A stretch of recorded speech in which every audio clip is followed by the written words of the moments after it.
All right, happy Tuesday, everyone. My name is Gracie. I'm the marketing coordinator over at Dynamic Edge Inc. And welcome to the second installment in our Way Beyond Tech Support webinar series for 2021. We're so excited to bring this series to you. We're going to be doing monthly webinars on all different sorts of topics, tech and non-tech. And so today's is Honing Your Business's Culture Engine with our CEO, Tim Neiman. We'll wait just a couple of minutes to see if anybody else joins us, and then we'll go ahead and dive right in.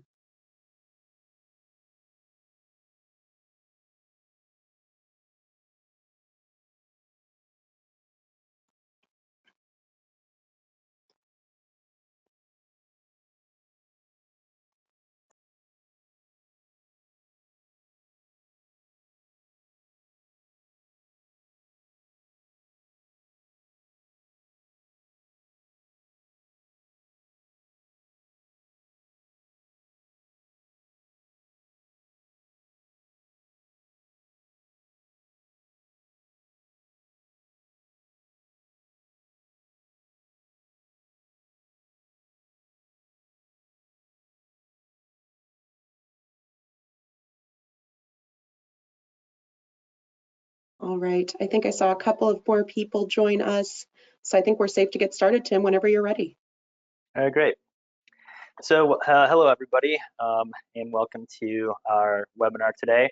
We're gonna, as Gracie mentioned, we're doing some webinars on some non-tech stuff, which I particularly like. I love talking about business, and today we're going to be talking about culture, company culture, and your business's culture engine, and some of the things we do at Dynamic Edge. So.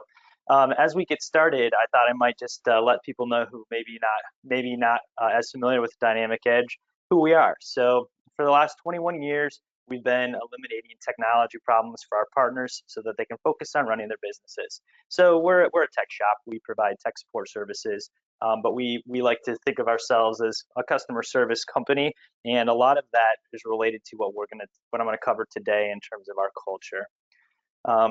So to that point, who am I? Without getting Socratic on you all, I've been with Dynamic Edge for 21 years. I'm one of the original owners of the company, and I went to business school, and among other things, I studied organizational management. And I'm mentioning that because that's somewhat related to what we're talking about today. So lends itself to some of the education I've gotten. And today I'm the CEO and visionary. And one of the number one jobs of a CEO or a visionary, we follow EOS Traction, is company culture. So it's part of my job to make sure everybody understands, as an organization, where is Dynamic Edge heading. So with that said, the agenda for today, I'm going to cover what a culture engine is, why does it need honing, and then I'm going to talk a little bit about some of the things that we do at Dynamic Edge as related to our culture. And feel free to ask questions along the way. By the way, Gracie's watching the questions. We may have some time for some questions or some discussion towards the end as well. But feel free to shoot those over to us through the GoToMeeting interface, and we can address those. My goal for this presentation, everybody's time is valuable, and so I hope that you'll all take at least one thing away from today's presentation that you can implement immediately in your organization. So, to be respectful of your time, I'm hoping you'll at least take away one thing. All right, so what's a culture engine? So we're using this analogy of an engine. You know, if you think about a combustion engine, there's different moving parts that propel your vehicle forward. And similarly, your culture engine has different pieces to it. And these different pieces work together to create your company or your organization's culture, which itself propels your company forward to meet your mission and your objectives. So I think it's a nice analogy to be using. So the first component of a culture engine are your underlying beliefs, values, and patterns. So we typically think about this at Dynamic Edge around core values. And as I started preparing for this webinar and I thought about core values, it made me think of another business construct. I mentioned I love talking about business, so I'm going to sneak in a little business framework here real quickly as it relates to core values. Some of you might be familiar with the triangle of what you create in terms of value as a business or an organization. There are sort of three points to the triangle. One is cost, one is quality, and one is speed. And the idea with this model is that you can focus on 2 of the points at a time, but not all 3. And the reason why this is important is depending on what type of service or product or mission your organization has, will help to inform you as to what your core values ought to be or should be. So as an example with this framework, if you think about McDonald's, they're a low-cost, fast provider. So their core values, their culture is going to be centered around that, which is different from, say, IKEA. Their values are more about low cost and high quality versus FedEx, right? So they're doing things very quickly in their custom critical line of business. Things are very expensive, but they're very fast. So when you think about these different points, identify where your organization fits in here, and that will help to inform what your core values should be. So hopefully that makes some sense. So besides underlying values, now we have the next step in our engine. What is it doing? It's informing. So it's informing a bunch of different constituents. So first off, it's going to inform or help your team interact in a specific way consistent with your culture. This helps to have your leadership team know where you're focused. Your culture itself is helping you understand together as a collective where you're going. So we've got team interactions, leadership functions. Your metrics should fall in here too. So we sometimes talk about these as KPIs, key performance indicators.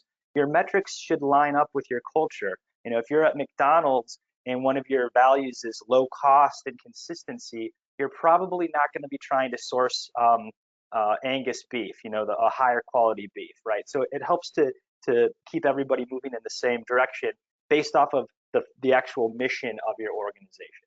This also helps with client engagement and with marketing, right? All of these pieces fit together when we think about the engine that's moving your culture forward. And you know, ultimately that's driving where your business or your organization is moving towards. All right, so on this sort of topic of honing, when we think about an engine, engines need maintenance. So it's not sufficient to simply build the engine with belts and pistons and things and have it forever. It requires oil changes, belt tightening. Same idea here. Once you've put together your culture engine, you need to be looking at the different pieces and continuing to hone them. And so that's the idea of, you know, we're honing the engine or we're maintaining it. And one of the questions that should come to mind is, why are we doing this?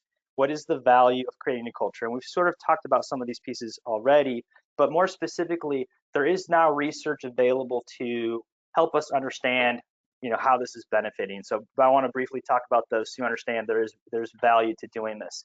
So the first one is about engagement, or rather disengagement. There's been a lot of research done in this area at this point, particularly over the last year.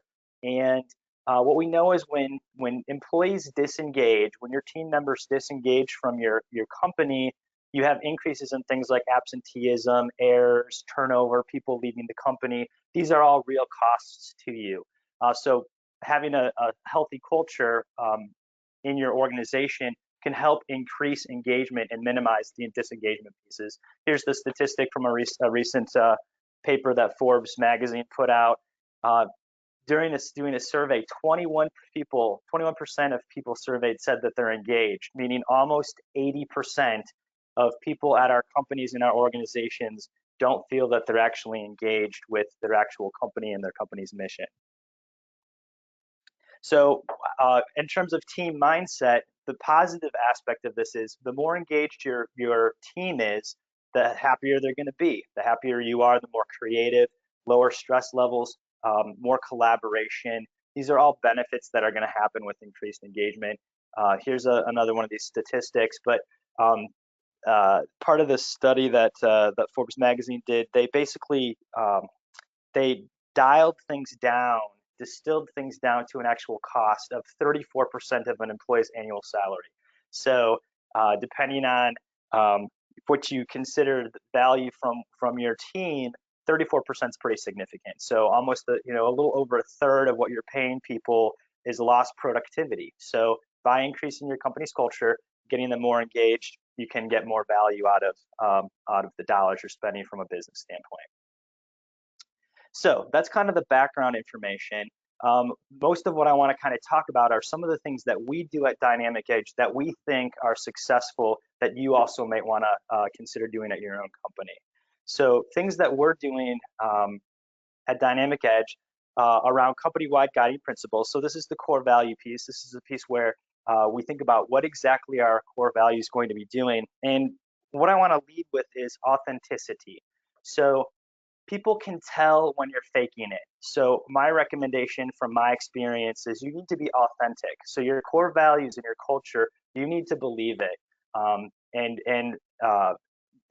Make examples of it, demonstrate it for your team. So that's sort of the first piece. I would suggest you not approach this process from simply the idea that you're going to get more productivity. Rather, these are real things that you believe, and these are real things that your team is going to believe too.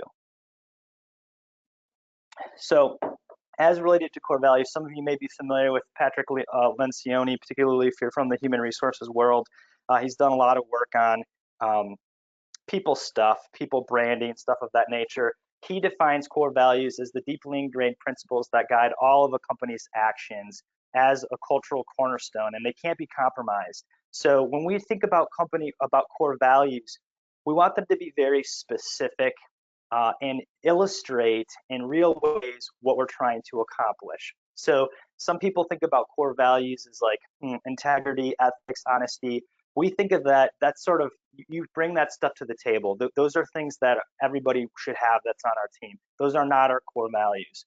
Rather, our core values are specific to how we deliver service and interact with one another. So when we say we enjoy helping people, our team can imagine what that looks like. They can think of somebody who's going out of their way to assist somebody else. They can imagine themselves helping somebody. And so they really illustrate what it is we're trying to accomplish. So as you're looking at your existing core values or you're thinking about creating new ones, think about making them make them easy to understand and be able to illustrate what they mean to your team.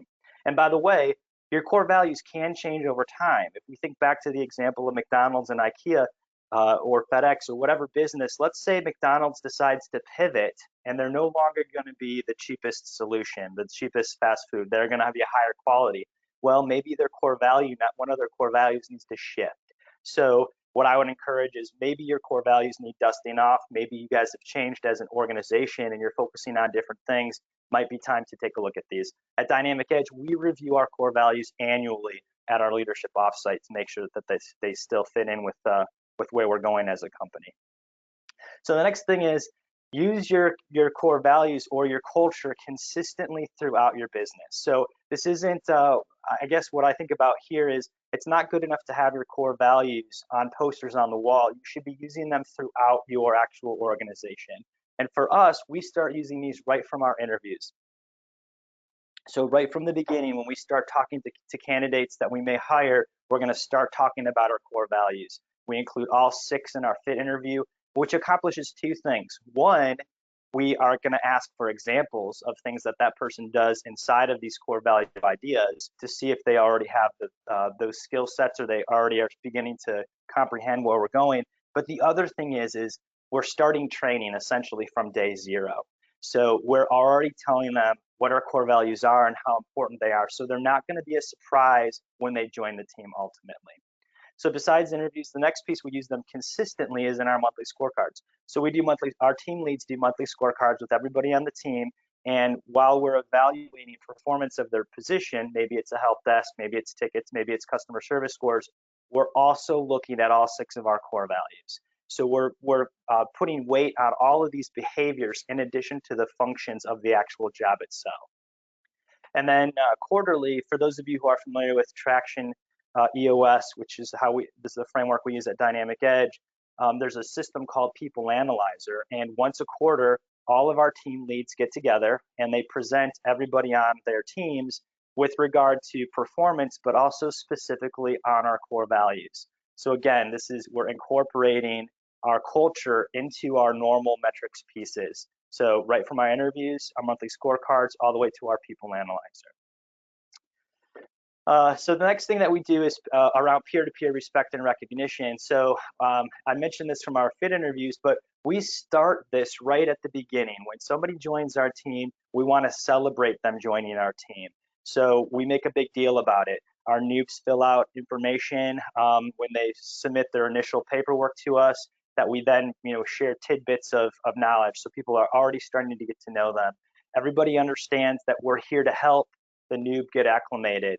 So I would suggest that you make a big deal about your new people if you don't already, and celebrate them on the team. This would be, under this idea of peer-to-peer recognition. Something else that we do along this lines, we call them one-ups. And for those of you who are, arcade people or Nintendo people, the little green mushroom is the free guy in Super Mario. And so that's what we called our system. And under our system, anybody on the team can award anybody else on the team a one-up. And this is public recognition. So we have a little form, you fill out what happened, you pick which of the core values, maybe it's 1, maybe it's 6 that were identified by this person, and then you get to pick a little prize.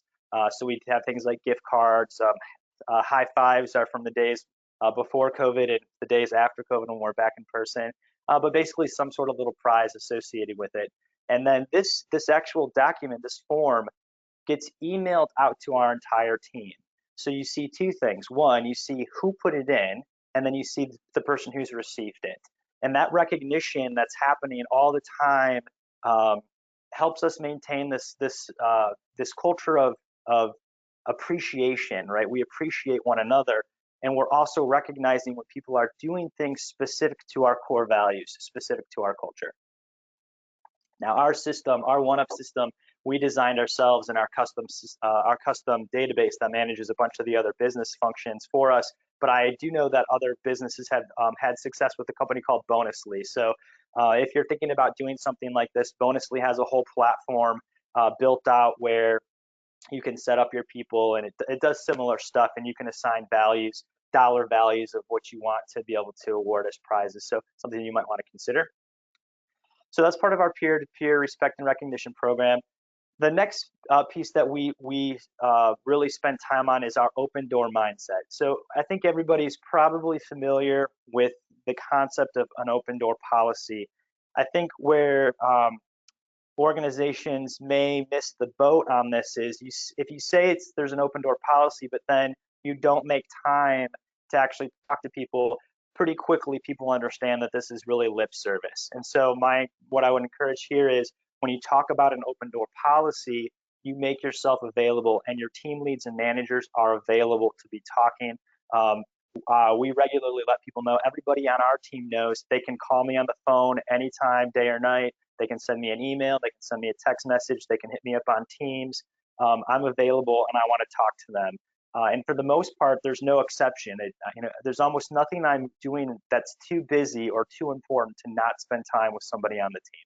So it's kind of a philosophy, and it's important that everybody on your leadership team and your managers embrace it as well.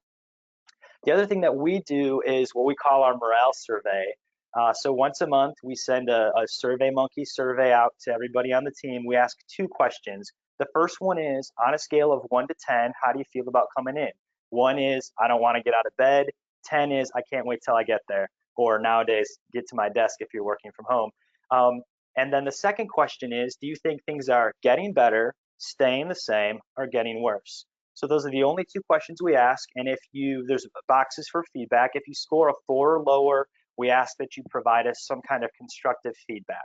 Now, this form is purely anonymous, so you can kind of say whatever you want. We have some ground rules. You can't call people out because we ultimately publish this information for the whole company to see. But in terms of a culture, how this interacts with our culture tightly is we believe in continual improvement. We have a core value we learn from our mistakes, and being able to identify and get feedback in a constructive way, even anonymously, helps us be able to make changes. And doesn't mean you have to make those changes either. It might be something that is affecting one person. They just want to be heard that there's a problem, and maybe we'll revisit that issue later. But this is a vehicle that we use to solicit feedback that we use to take action. Now, there's another aspect to this too, which has to do with keeping score, and I'll mention that towards the in a few minutes in the presentation. But we have an objective of what score we want in terms of the morale survey, and so this gives us a place to be able to measure and see how we're doing.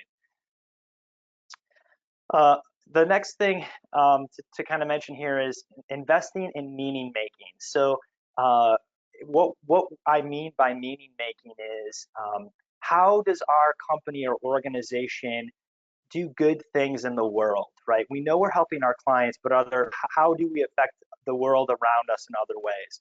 And so that's what I'm describing as meaning making. So during normal times, it's been challenging for everybody since COVID, we try to plan at least one quarterly outing where we do in-person volunteering. I think that there's a lot of value in actually getting your hands in, beyond just making donations of money, but actually being involved and seeing what happens. So that's an easy way to take action on your culture engine is to plan a volunteer activity. That sends a very clear message to your team. We're interested in helping people around us. Something else that we've done that's a little bit unique as related to the virtual times with COVID, we typically do a client appreciation in the fall around Thanksgiving. Usually it's food, whether it's chocolates or popcorn, to let our clients know that we really appreciate their business. Last year, with it being COVID, we decided it might not make sense to be passing buckets of caramel corn around. So instead, what we did is we decided we would take the money we ordinarily spend on customer appreciation and donate it to some causes that we think are important. And so we engaged both our clients and our team on this project. We got feedback from our team of organizations that they felt were important to support. And then we actually let each of our clients pick which one of these organizations they would like their dollars, their customer appreciation dollars to go towards.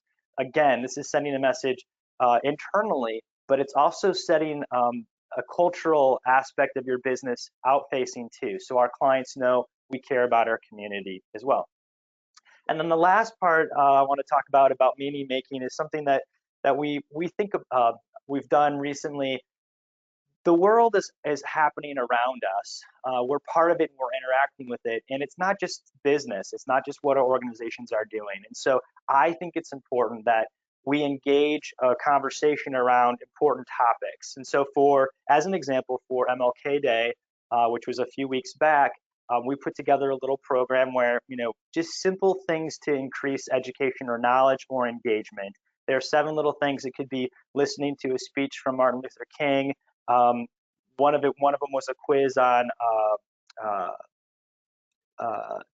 things that have happened historically that are related to racial justice. Anyway, small things. Watching the movie Selma, and for every activity that our team participated in, Dynamic Edge donated money towards an organization called Blacks in Technology, which is a nonprofit that helps Black people increase their involvement with technology in the technology space in terms of careers.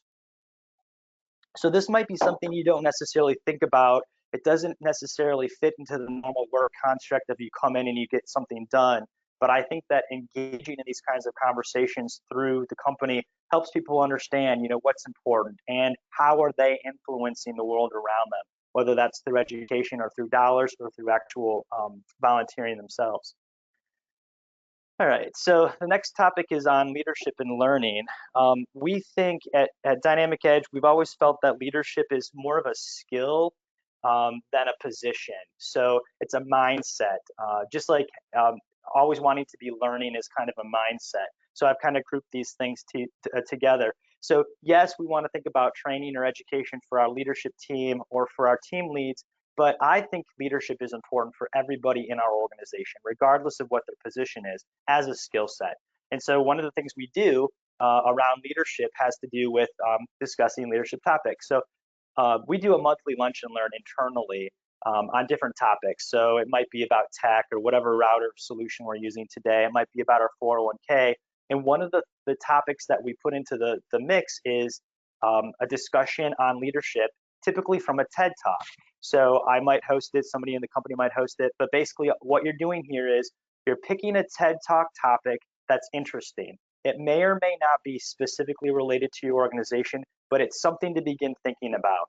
We get together for lunch, we watch the TED Talk together, and then we've prepared, a few questions to get the juices flowing from a discussion, but then we're just going to talk about it. And, there's not any right or wrong answers, but it's helping people think about things that they might not ordinarily think about.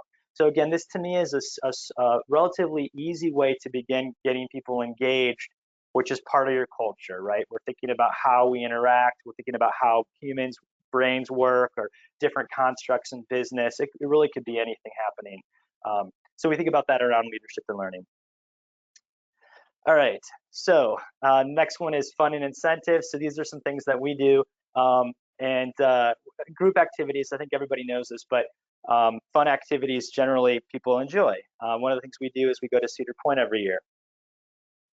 And these are, I think this is pretty straightforward in the sense that people like these things, but as related to culture, it also sends a clear message to your team that you're interested in having fun together. And you want to get to know one another. So I'll slide another business piece in here too. We follow the 5 levels of leadership from John Maxwell. And the simple understanding here is, at the bottom scale, people don't really know one another and they kind of do what they need to do because you're their boss. Versus as you kind of go up and you get to know people better, they are more invested in helping you or understanding why you want to accomplish something. So you can accomplish that through some fun and incentives. So the more you interact as a team, the more you'll get to know people, and not just them. It's not just about you learning more about them. It's also about them learning about you. And this is across the team. It could be from team leads and team members to team members, really across the board. And prizes and bonuses. So we have various, systems that line up with our culture. So we're about customer experience and creating raving fans. So at Dynamic Edge, for every 5 consecutive days of 100% thumbs up surveys, everybody gets $25 in Amazon gift cards. And what I want to mention here is people like bonuses, people like getting more money, but when you give them a gift in a non-monetary capacity, they get to use it in a different way. So when you get a gift card for Amazon or Best Buy, you're probably going to spend that money on yourself or somebody in your family or your friends, which is a little different than if you put the bonus money into your paycheck, probably may end up going to pay the electric bill. So something to keep in mind when you're thinking about incentives as well. And the last thing that we do as part of our core values, at our annual holiday party, we have a contest called the Dynemies. People present either about something they did or something another Dynedger did. We call each other Dynedgers, basically to highlight a core value that we've accomplished or they've accomplished over the course of the year. And it's kind of an entertainment piece. It's a fun thing, but it's related directly to our company culture. And they're incentivized to win with cash. So I just mentioned cash, but the Dynemies prize is $1,000 for first place. So people are incentivized to participate, and then we actually vote on the winners.